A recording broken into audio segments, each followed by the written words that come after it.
গঙ্গারামপুরে তৃণমূলের কোন্দলে চলল গুলি। তৃণমূল নেতার গুলিতে জখম হলেন কর্মী, সে ছবি উঠে আসছে গঙ্গারামপুরে। ঘটনায় গ্রেফতার করা হয়েছে একজনকে। এখনো পর্যন্ত পলাতক অভিযুক্ত তৃণমূল নেতা।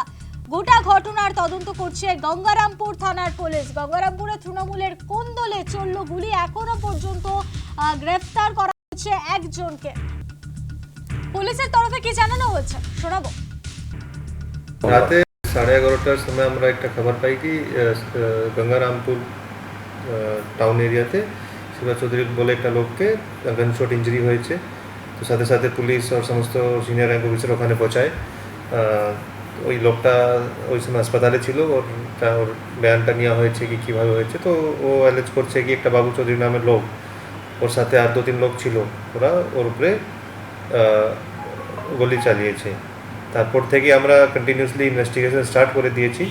আর আজকে সকালে এখনই আমরা কমপ্লেন পেয়েছি, তো যে কমপ্লেন বেসিসে যে অ্যাপ্রোপ্রিয়েট সেকশনে কেস করা হচ্ছে, তারপরে ইনভেস্টিগেশন আমরা রাখছি, চলছে। ঠিক আছে,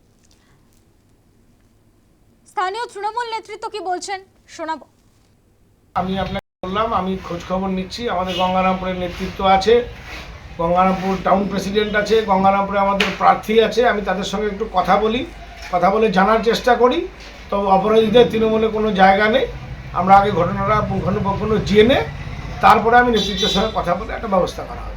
এই ঘটনায় শাসক দলকে নিশানা বিজেপির। স্থানীয় বিজেপি নেতৃত্ব কি বলছেন শোনাবো। এই ধরনের সমাজবিরোধী কার্যকলাপ গঙ্গারামপুরে 2-4 জন করার চেষ্টা করছে, বেশি সংখ্যক না, 2-4 জন। আর তাদেরকে মাথায় নিয়ে আসছে তৃণমূল কংগ্রেস এবং তৃণমূল কংগ্রেসের প্রার্থী গৌতম দাস।